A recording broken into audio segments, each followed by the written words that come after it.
하나님 말씀은 요한복음 21장 18절과 19절 두 구절 함께 읽도록 하겠습니다. 요한복음 21장 18절과 19절입니다. 우리 현장에도 우리 여러분 계시고 또 우리 유튜브 상에서도 함께 예배드리시는 분들, 역시 기도의 분들 제가 이름 다 보고 있는데 이렇게 참여하시는 분들에 비해서는 이름이 올라오신 분은 함께하고 계신 분들은 어떤 분이 또 함께하고 계신지 인사 좀 나눠주시면 좋을 것 같아요. 네. 여기 계신 분들은 제가 다 인사했고요, 그죠? 자, 우리 요한복음 21장 18절과 19절 말씀. 자, 우리 함께 읽도록 합니다. 시작. 내가 진실로 진실로 내게 이르노니 내가 젊어서는 스스로 띠뛰고 원하는 곳으로 다녔거니와 늙어서는 내 팔을 벌리리니 남이 내게 띠띠우고 원하지 아니하는 곳으로 데려가리라. 이 말씀을 하심은 베드로가 어떠한 죽음으로 하나님께 영광을 돌릴 것을 가리키심이로라. 이 말씀을 하시고 베드로에게 이르시되 나를 따르라 하시니 아멘. 자, 오늘은 이 금요 이게 짧게 설교하니까 저도 참 좋은 것 같아요. 여러분도 좋으시죠? 주일 설교도 이렇게 좀 짧게 할까 싶은 생각이 좀 있는데 오늘 제가 나눌 설교의 제목은 성도의 숙명입니다. 여러분의 숙명이에요. 제가 이제 우리 교회에는 지난주 예배 때도 말씀을 드렸던 것처럼 남녀노소 또 이렇게 신분이 높거나 낮거나 재산과 학식 정도가 많거나 적거나 다양한 분들이 함께 하시죠. 특별히 이제 고령으로 이제 어느 정도 나이가 연세가 많이 드시면은 거동조차 불편하셔서 정말 예배당에 나와서 함께 예배 드리고 싶은 마음 간절하지만은 그럴 수 없는 그런 분들이 계십니다. 유튜브로 예배를 드릴 수 있게 된 것이 그분들께는 얼마나 참 큰 위로가 되는지 몰라요. 자, 그런데 한 번은 제가 고령으로 거동이 불편한 집사님 댁을 방문해서 함께 예배를 드렸고 요한복음 21장 우리 지난주에도 나눴던 말씀 가지고 베드로에게 예수님께서 물으시잖아요. 네가 나를 사랑하느냐?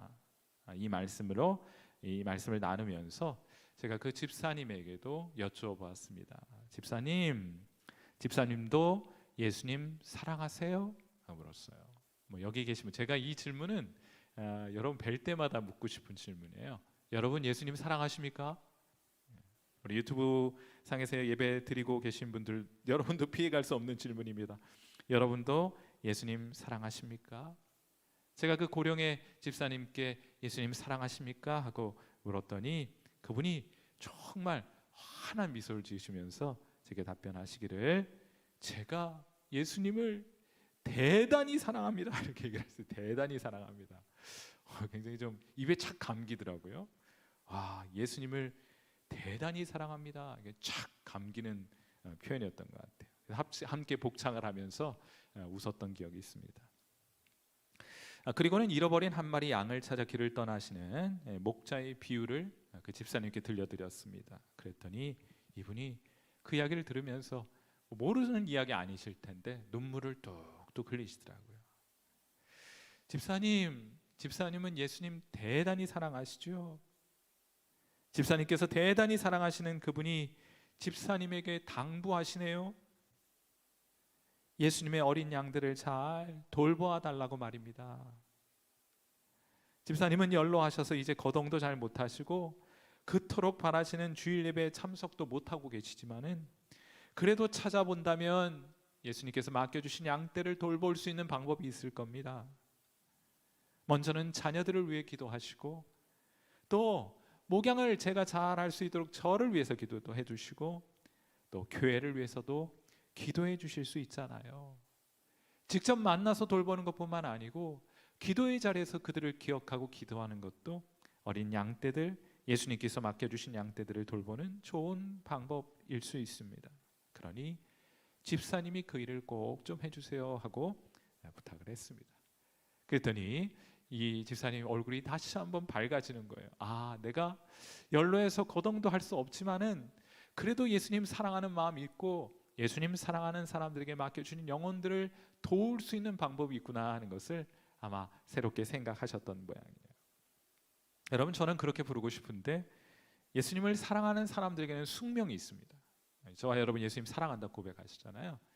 예수님을 사랑하는 사람들이 피해갈 수 없는 길이 있어요. 그것은 뭔가 하면 영혼들을 돌보는 삶을 살아가는 길입니다. 그건 어느 누구도 예외일 수 없습니다. 주님 사랑한다고 고백한다면 주님께서 여러분에게 직접 부탁하실 거예요. 옆에 앉아있는 저 숨죽여 울고 있는 형제와 자매들을 네가 좀 도와주고 네가 좀 돌봐주면 안 되겠니? 하고 말씀을 하시는데, 우리가 예수님 사랑한다 하면서 어떻게 그런 말씀을 외면할 수가 있겠어요? 저는 그래서 이것이 예수님 사랑하는 사람의 숙명이다, 이렇게 불러보고 싶습니다. 영혼 돌보는 것, 사람들 돕는 것, 함께하는 것, 우리 시간과 물질과 재능을 그들과 함께 나누는 일에 관심을 가지는 것, 이것이 예수 사랑하는 사람들의 숙명입니다. 세상에 감출 수 없는 것 세 가지가 있다 하잖아요. 기침, 이건 막 코로나 요즘 많이 또 유행한다고 하는데, 기침 한번 발동하면은 저도, 여러분도 기억하십니까? 제가 한 6개월 동안 강대상에서 설교하면서 끊임없이 기침을 쏟아냈던, 지금 생각해도 등골이 오싹하고 여기 막 식은땀이 줄줄 흐르는 것 같은 그런 순간들이 있었는데, 여러분이 잘 인내해 주셨습니다. 그런 일이 있고, 기침 감출 수 없습니다. 가난한 건 또 어디에 티가 나도 티가 난다 해요. 그리고 한 가지 마지막으로 세상에 감출 수 없는 세 번째 사람은 누군가를 사랑하고 있는 사람. 그건 감출 수가 없다는 거예요. 여러분이 주님 사랑하는 것도 감출 수 없습니다. 무엇을 보면 알 수 있느냐? 여러분들이 영혼들에 대해 관심을 가지기 시작하는 거예요. 내가 큰 도움 되지는 않겠지만은 그래도 뭐라도 좀 도움이 될까 싶어가지고 사람들 주변을 기웃거리고 사람들에게 다가서고, 거절당해도 그들에게 또 한번 다가서는 모습들이 여러분들에게 나타나고 있다면 그것이 여러분 주님 사랑하는 증거가 아닐 수 없습니다. 누구나 똑같은 일을 해야 된다는 말이 아닙니다. 누구나 똑같은 정도로 해야 된다는 것도 의미하는 것이 아니에요. 얼마나 잘하느냐, 얼마나 잘 못하느냐, 그것을 말하는 것도 아닙니다. 분명한 것은 일의 종류도 다르고 정도도 달라도 예수님을 대단히 사랑하는 사람은 누군가를 돌보기 위해 애쓰고 수고하고 있다는 것만큼은, 그 방향으로 삶을 조정해 가고 있다는 것만큼은 틀림이 없어요.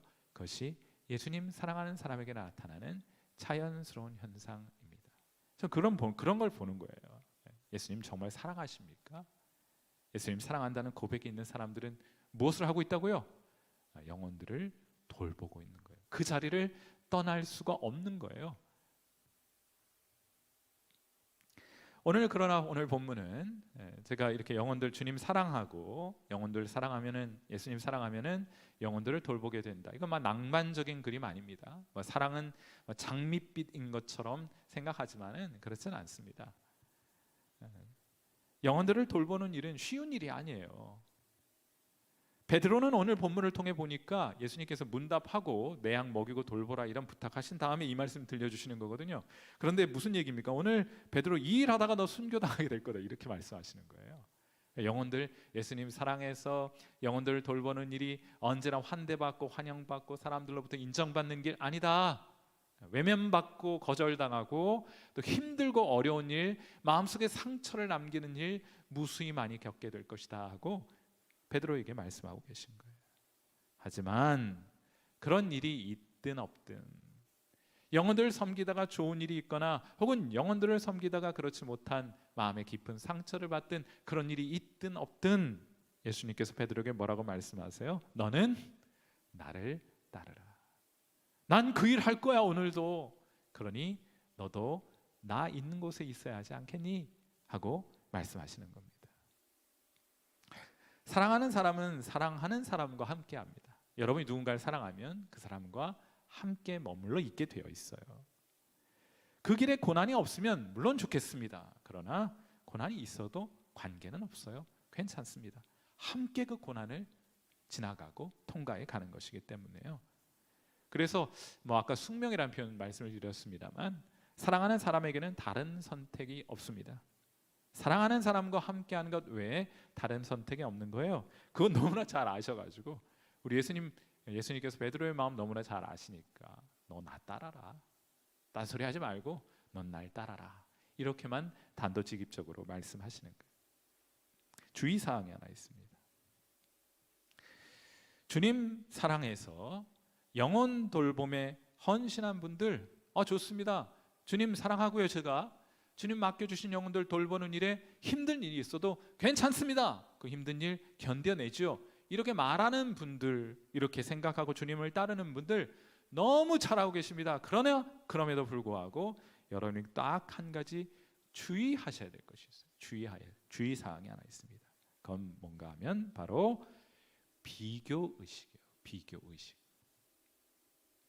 베드로가 이 문답을 하고 나서 예수님께 이렇게 묻습니다. 요한복음 21장 21절. 이에 베드로가 그를 보고 예수께 여짜오되, 그는 곁에 있던 요한이에요. 사도 요한을 보고 예수님께 여짜오되, 저는 그래요 주님, 저는 제가 원하지 않는 곳으로 띠띠고 가서 순교를 당하겠다 이렇게 말씀을 하셨는데, 좋습니다. 그래도 전 주님 따릅니다. 그런데 이 곁에 있는 이 사도 요한, 이 요한은, 이 사람은 어떻게 되겠습니까? 하고 물어요. 그러자 예수님께서 베드로를 책망하시듯 이렇게 말씀하십니다. 예수께서 이르시되, 내가 올 때까지 그를 머물게 하고자 할지라도 네가 무슨 상관이냐? 신경 꺼! 그리고 너는 다만 나를 따르라 하고 말씀을 하세요. 여러분, 비교의식만큼 예수님을 따르는데 장애가 되는 것은 없습니다. 저도 주님 사랑해서 영혼들 돌보고 저분도 주님 사랑해서 영혼들 돌보는데 왜 하나님 제게는 이런 일이 있습니까? 라는 질문, 이것이 비교의식으로부터 나타나는, 주님으로부터 여러분의 시선이 떨어져서 곁눈질하고 있기 때문에 나타나는 현상이에요. 비교의식. 사랑하는 성도 여러분, 저는 그런 생각합니다. 다 똑같으면은, 우리가 진짜 조건이나 상황이나 이런 것들이 예수님 믿고 다 잘 돼서 다 똑같은 상황이 된다고 하면은, 한 마리 양, 잃어버린 한 마리 양은 어느 곳에나 있는 것인데, 우리가 생각하고 있는 그 자리에만 있는 것이 아니라 어디 하나 있는 것인데, 건강해서 운동장에 있는 사람도 있겠지만은 병약해서 병실에 누워 있는 사람도 있을 것이고요. 또 저 높은 부유한 수준에 살아가는 사람도 있고 가난하게 하루를 살아가는 사람들도 있을 것인데, 잃어버린 양은 도처에 흩어져 있는데, 우리가 다 같은 조건이라면 그 외에 다른 조건에 있는 사람들에게는 누가 가서 그들을 돌본단 말입니까? 예수님은 어디나 가셔야 하고 우리는 우리를 그곳에 보내기를 원하시는 것 아니겠어요? 다 편안한 자리 꿰차고 앉아 있으면은 굳은 곳은 누가 간단 말입니까? 여러분, 이런 현상은 오늘날 우리에게만 있는 것이 아니에요. 왜 하나님, 예수님 다 잘 믿고 다른 분들도 똑같은데 왜 나만 이런 일들을 겪고 있습니까? 라는 그 질문, 여러분만 하는 건 아니고 언제나 있었습니다. 베드로 사도도 그런 질문 던졌고요. 또 고린도전서 12장 17절에 보면 이런 말씀이 있어요. 사도 바울이 책망하면서 말하는 거예요. 만일 온 몸이 눈이면 듣는 곳은 어디며 온 몸이 듣는 곳이면 냄새 맡는 곳은 어디냐? 우리가 어떻게 다 똑같을 수 있느냐 하고 주님께서 말씀하시는 거예요. 사람들에게 각자 다양한 것들을 허락하시고 다양한 조건과 상황 가운데 살아가게 하심으로 그곳에서 영혼들을 섬기도록 하시는 것이 하나님의 계획이에요. 주님 사랑하신다며요. 주님과 함께하길 원하신다면요. 주님께서 병상에 누워 계신다면 여러분은 어디로 갈 것입니까? 건강한 사람들 함께 모여있는 저 운동장에 가서 뜀박질 할 것입니까? 아니요. 여러분, 주님 사랑한다면 주님 누워 계신 병상으로 먼저 달려가지 않겠습니까? 바로 그런 말씀이에요. 예수님이 이러한 비교의식을 가지고 있는 저와 여러분을 향해서 너 신경 좀 꺼라. 그리고 너는 나를 따르라. 사랑하는 성도 여러분, 이것이 하나님께서 우리를 부르시는 방식입니다. 똑같지 않으실 거예요. 다만 여러분이 그 상황 가운데 비교하여서 불행하다고 생각하시는 것은, 혹은 왜 나만 이런 일이? 라고 버거워하고 힘겨워하고 낙심하고 있는 것은 비교하고 있기 때문에 나타나는 현상이다. 주님이 여러분을 바로 지금 그 상황, 그 조건에서 여러분을 부르셨고 그곳에서 주님의 일을 감당하기를 원하시고 기대하고 계십니다. 제 손가락에 반지가 하나 있어요. 지금부터 대략 한 25년 전에 동네 상가 지나가다가 결혼을 해야 되겠는데 반지는 하나 사야 되게 가지고 지금도 생각이 나. 안양의 한 상가에 들어가 가지고 아무 상가나 들어가서 그 금은방에서 그 당시 7만 원인가 쌍으로 모르겠어요. 기억이 정확하지 않아요. 쌍인가 내 것만 그런가. 네, 반지 하나 샀어요. 5천 원짜리 큐빅도 옵션으로 하나 달아두었는데 다이아몬드라고 해도 아무도 모르더라고요. 다이아인지 큐빅인지 구분을 못 하셔서 그냥 다이아몬드네 하고 그냥 차고 다녀요. 그래서 제가 뭐 큐빅을 끼고 다녀도 다이아몬드인 줄 사람도 알지도 못하니까 전 다이아몬드 반지를 끼고 다니는 사람들 1도 부러워해 본 적이 없습니다.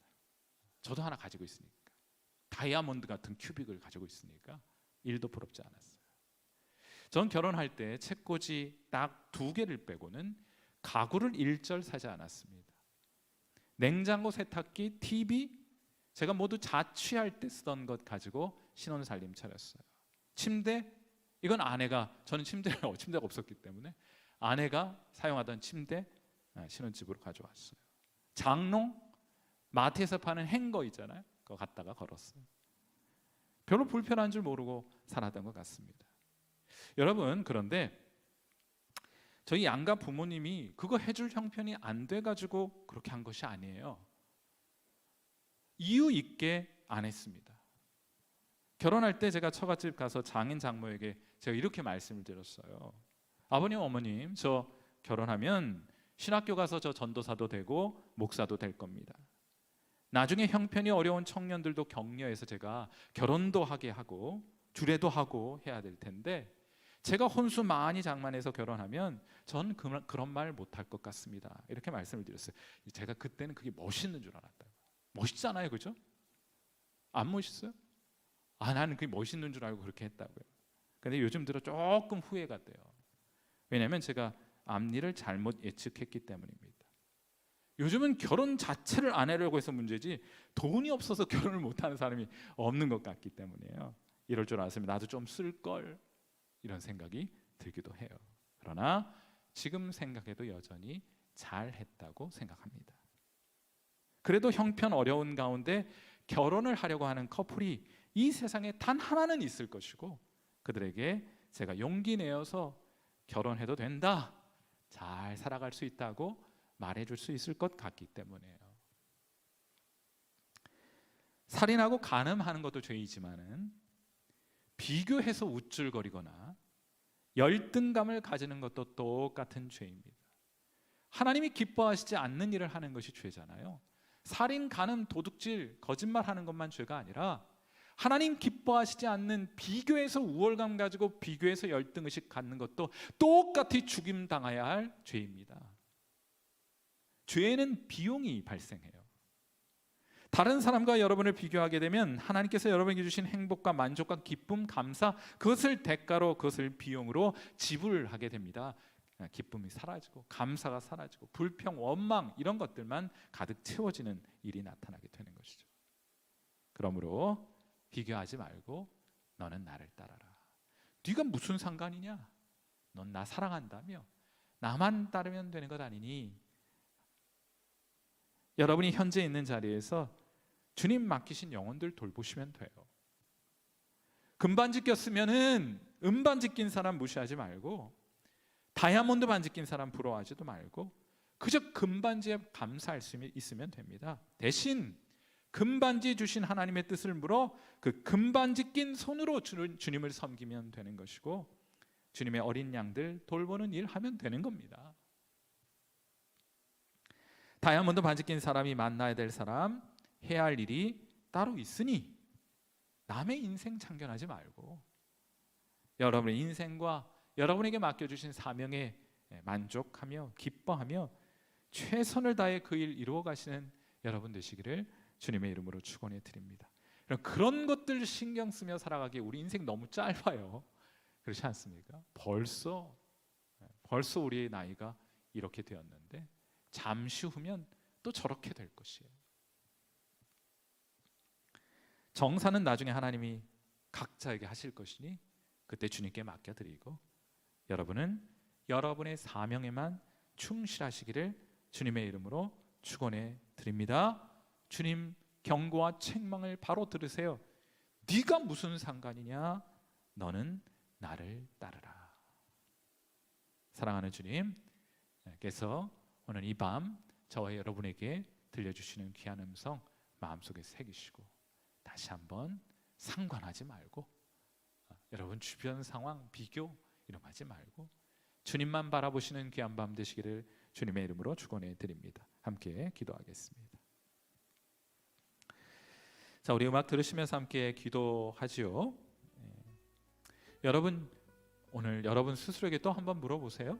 여러분 주님 사랑하십니까? 정말 주님 사랑하세요?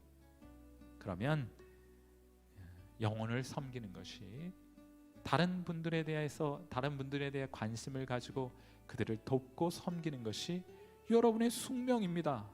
여러분의 사명입니다. 이 일을 위해 비교하지 말아요. 여러분의 상황과 여러분의 조건을 다른 사람과 비교하지 말고 부르신 그 상황 그 자리에서 영혼들 돌보시면 됩니다. 그곳에서만 만날 수 있는 영혼들이 있잖아요.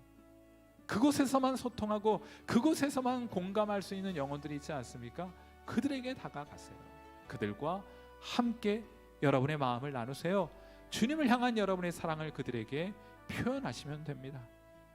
오늘 시간 함께 나눴던 말씀을 기억하고 우리가 주님 사랑하니 이 사명 잘 감당하게 하시되 비교하거나 우월감에 빠져 있지 않고 주님 맡기신 사명에만 충성을 다해가도록 우리 다시금 마음을 바로 잡을 수 있도록 우리 함께 하나님 앞에 기도하는 시간 같습니다. 기도하겠습니다. 좋으신 하나님, 오늘 이 밤 우리를 이 기도의 자리로 인도해 주셔서 참 감사합니다. 하나님, 우리가 정말 주님 사랑합니다. 우리가 먼저 주님 사랑한 것 아니고 주님이 우리에게 다가오셔서 우리 사랑하시는 주의 사랑 알게 해주신 이유로 우리가 주님 사랑하게 되었고, 이유로 변함없이 제가 지금 30년 전이나 지금이나 변함없이 주님 사랑하고, 아니 더욱더 주님 사랑합니다. 주님을 사랑한다 고백하고 주님을 사랑한다 말하는 사람들에게 영혼들을 부탁하시고 그들을 돕고 그들을 돕고 섬기는 자리로 우리를 불러주셨으니, 주님 사랑하는 것, 또 영혼을 사랑하는 것이 우리의 숙명인 줄 알고 그렇게 받아들이고 외면하지 말고 우리 다시 한번 일어나서 영혼들 섬기는 자리로 우리 담대히 용기 내어 나아갈 수 있도록 인도해 주시기를 바랍니다. 오늘 사랑하는 주님, 우리 현장에서나 유튜브 상에서 함께 예배 드리시는 분들 가운데 낙심스러운 상황 가운데 있는 분들이 있는 줄 압니다. 여러 도움의 손길이 우리 저들에게 미치지 않아 안타까운 마음으로 오늘을 지내는 분들이 있는 것도 잘 알고 있습니다. 다만 하나님께서 우리를 책임져 주시는 분인 줄 알고 그의 모든 것 다 하나님께 온전히 맡겨드리고 저들의 자리에서 힘겹지만은 주님을 섬기어 주님 맡겨주신 영혼들을 돌아보고 하나님 그들을 섬기는 일에 저들 더 깊은 관심과 힘을 낼 수 있도록 하나님 이 밤 우리 가운데 다가오셔서 우리 영혼들, 우리 귀한 성도들 격려해 주시고 또 위로해 주시고 새로운 힘과 용기 주시고, 이 세상이 알 수 없고 하나님 이 세상의 방법으로는 설명할 수 없는 저 하늘의 기쁨과 평강과 감사를 충만케 하여 주시기를 간절히 소망합니다. 우리 다시 한번 그래서 일어나서 영혼들이 있는 곳으로 나아가게 하시고 잃어버린 한 마리 양을 찾아 길을 떠나는 주님과 함께 저 산지로 저 들로 저 하나님 깊은 골짜기로 주님과 함께 영혼들 찾아 나서며 그 영혼들 발견하게 되었을 때 하나님 그들을 안고 품고 하나님 이고 하나님 우리 99마리 양이 있는 그 목장으로 우리 하나님 우리 함께 나아가는 그런 귀한 은혜 있도록 인도해 주옵소서. 사랑하는 주님, 우리 짧은 이 한순간 같은 인생을 살아가면서 마치 영원히 이 땅에서 살아갈 것처럼 착각하지 말게 하시고 조만간 우리 주님 뵙게 될 것인데 그때 제가 주님께 사랑을 고백하고 또 그때 우리 주님께 잘하였도다 칭찬 듣는 그런 거룩한 인생 살아가게 하옵소서. 오늘 기도의 자리에 나온 우리 사랑하는 귀한 성도들 모두가 이 일에 더 깊이 드려지고 헌신할 수 있게 되기를 간절히 바라옵고 살아계신 우리 주님 예수님의 귀하신 이름으로 감사하며 간절히 기도하옵나이다. 아멘.